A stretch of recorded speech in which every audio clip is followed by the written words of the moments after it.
According to reports, Nike is set to launch a gender-inclusive clothing line for children this summer called Kids One Fit. The Daily Wire obtained leaked internal emails from the athletic wear giant that disclosed it's part of a pride campaign titled Together We Are Undeniable, spearheaded by Nike United Pride.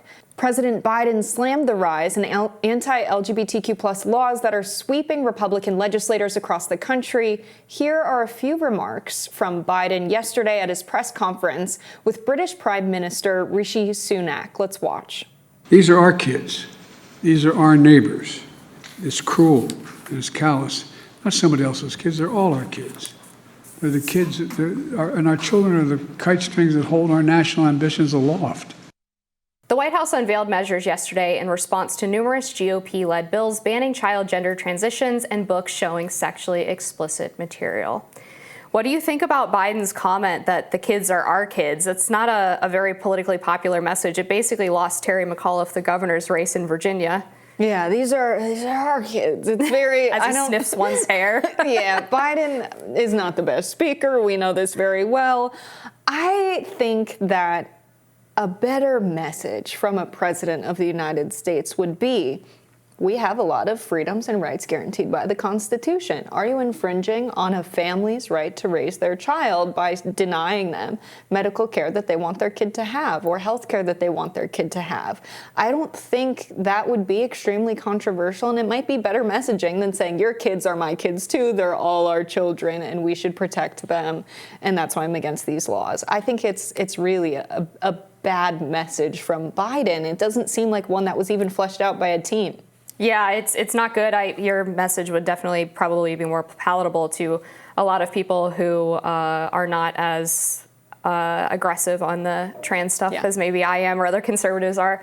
But this is like constant messaging from the Democrats that I don't understand why they keep saying it. I mean, Terry McAuliffe saying that parents shouldn't decide what kids learn in school. You have Biden saying these are our kids. I think Karine Jean-Pierre said something similar in a recent press briefing at the White House. And there's a difference between saying that people should be able to have help from the community that they choose to help raise their kids, right? It definitely is a community effort in some cases to help raise kids, whether that's your extended family helping you out, daycare, etc. But the idea that the government owns kids is a fundamentally creepy concept for most Americans, and they don't want people like Joe Biden or other members of the Biden administration having so much say in their decisions related to their child.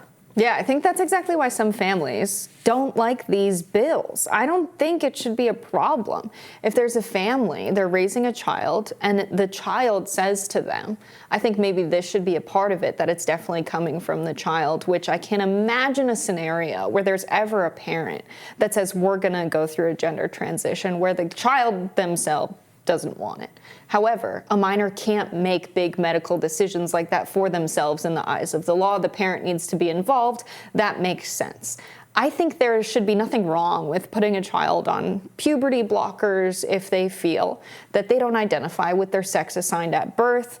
There might be some families who say, I'm really against that. I think even if I have a child who says to me that they don't feel like they identify with their sex assigned at birth, I will not be pursuing any kind of gender affirming care or gender transition care from a healthcare professional. We're not going to be doing any of that.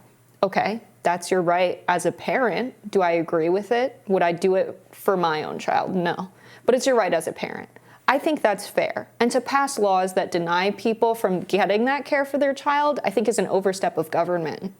Oh, well, I think your position is much more reasonable than a lot of the left, which has actually taken children away from parents who refuse to do what's called gender-affirming treatments or child sex transitions.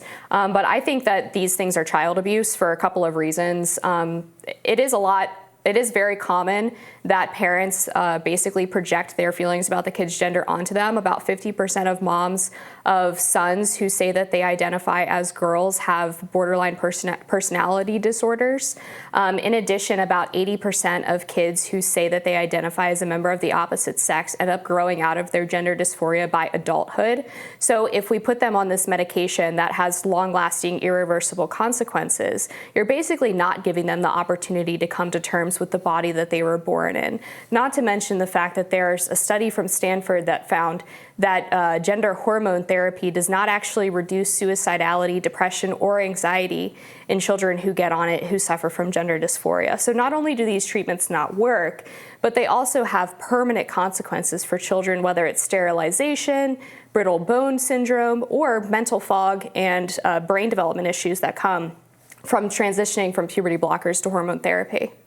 What do you make? I want to go back to the Nike scenario. Something you said struck a chord with me. I remember being a young girl and wearing the pink, wearing the frills. Every young girl that grew up in like the early 2000s and 90s, I think, had these fuzzy white socks that were so itchy, and they had the frills around them, and I hated them. They were the worst. And I was like, why do I have to wear this dress and these stockings? And the boys are just, they're in pants with an elastic band. It seems so much more comfortable. And it was always, you have to be a lady.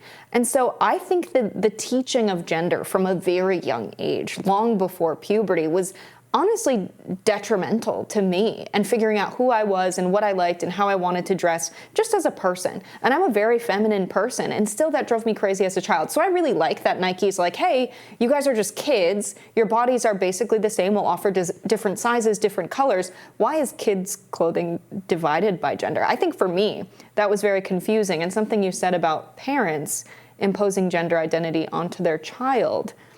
You were describing a case where it was the sex assigned at birth was male, and they ended up transitioning. But I think any kind of imposition of gender expectations on a child is detrimental, to be honest. Well, it's an important point because it kind of gets at the heart of a lot of the teaching about trans kids, which is if you read medical lectures, for example, I have a syllabus from Georgetown Medical Center, the university hospital.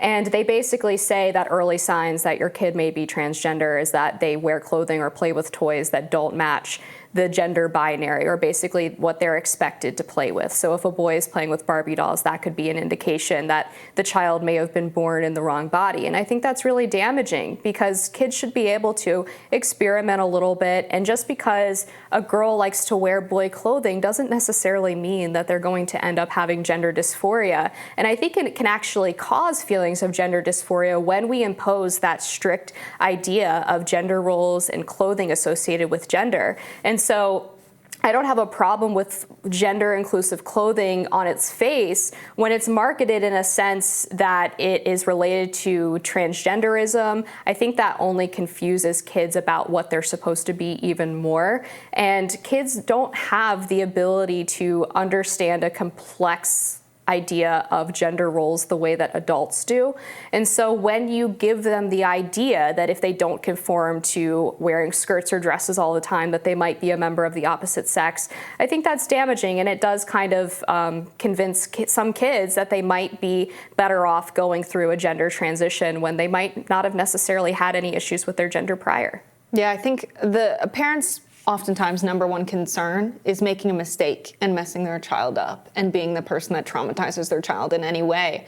And I think having a more loose understanding of gender for all children and saying you want to play with this, you want to dress up like this, not imposing any kind of gender norms upon your children, I think is a pretty good way to raise your kids and to avoid that, rather than, I think, taking advice that if you have a girl, she wants to play with toy trucks and dinosaurs, that maybe she's a boy.